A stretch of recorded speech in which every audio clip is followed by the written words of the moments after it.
I recently heard about Prue, who's been riding for over half a century. So we jumped in the car and we went west.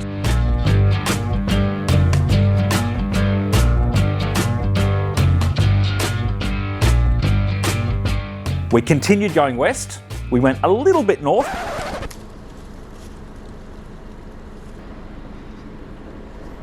But basically still west, until we ended up in the most Aussie sounding town ever, Galargambone.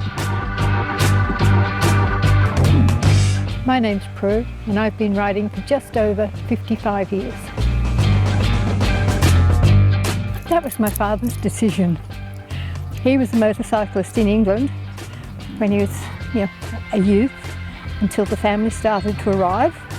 As a teenager, my father announced, you need transport, you can't afford a car, therefore you're getting a bike, a Honda 90. I was really pleased that they'd picked me a bike that was 10 cc's bigger than my brother's.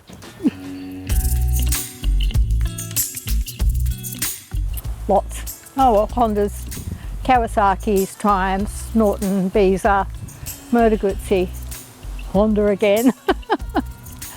And a Yamaha again. Every bike has had something going for it. There's something about the Royal Enfield. As soon as I got out of the couple of corners here in town and hit the highway and just opened her up a little bit was all she would do. There's just a smile factor. She had issues and she had to go when she was just like a couple of years old. She had to be moved along. Every bike has something nice about them, and I think every bike has a little bit of a downside. I had a Kawasaki Triple. Downside to that was I had to go everywhere with spark plugs and the spark plug spanner in my pocket because the middle plug kept fouling.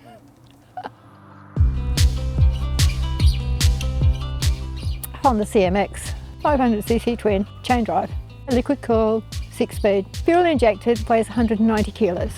So it's quite lightweight, easy to manoeuvre. I'm shrinking, that's my problem, I'm shrinking.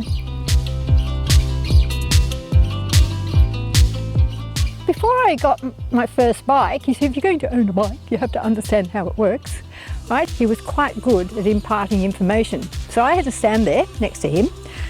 He was in his chair and he's got pen and paper. He instructed me in how a 2-stroke works and how a 4-stroke works and the function of the clutch and the gearbox, right?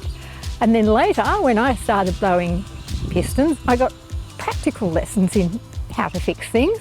And I guess also, he used to do all his own work on his own cars.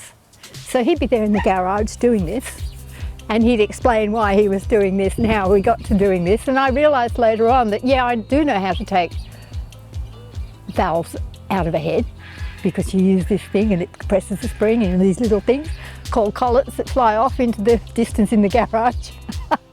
So I just absorbed from my father and from doing things a fair bit of knowledge. And mid-70s, I went into the bike shop to order some parts for the bike I owned at the time. And the smarty comment from a person behind the counter was, oh yeah, and who's going to put those in for you? Oh, I am. And the conversation just went from there. And I actually wasn't offered a position in the workshop as such. I was, oh, would you like some work doing our books 1 day a week? Well, it went from there. I was really lucky. I guess I've been lucky at various stages in my working life that I've worked with people who were really great, like not at all sexist. That was a great place to work, right? There's no put downs for being female. And I guess the customers weren't allowed to put me down. I never experienced any negative backlash at all. But that's how I ended up. A journalist saw me in overalls and wanted to take a photo and make a thing about it because I was a woman working in a bike shop. My granddaughter rides, but not often, and she's only just got into it seriously. Pulled into a service station 2 weekends ago together, and some fellas came up to us and started talking to us about the bikes. And after the fellas had gone, how often does that happen, Nonna? I said, all the time. I said, oh. Blood bikers are volunteer riders, supply their own bike, their own fuel, pay for their own uniforms, have to be trained, and they carry blood and its products, or possibly organs like corneas or medications, as a last resort when the normal channels have failed.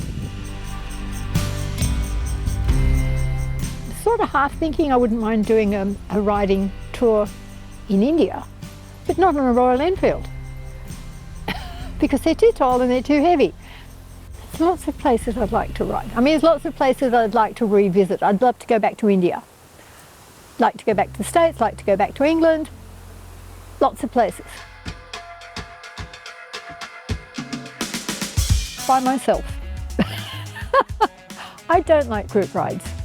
It's difficult to do a group ride unless it's a small group with people you know, and you know how they ride, and you know that nobody's going to be an idiot. I do like being by myself. I used to like to put the tent and the sleeping bag and a bit of cooking gear on the bike and just head out and just poke along at my own pace and just go places. Enjoy being by myself.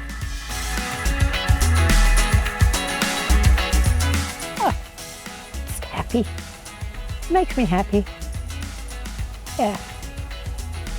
Can't give you anything else other than that, but yeah, as soon as I'm on the road, it's like, yeah, this is right. It's a good feeling.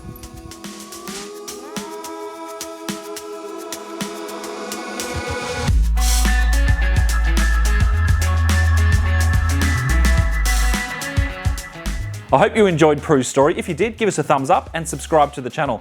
You can also check us out on Instagram and Facebook. And remember, you can't buy happiness, but you can ride a motorcycle, and that's kind of the same thing.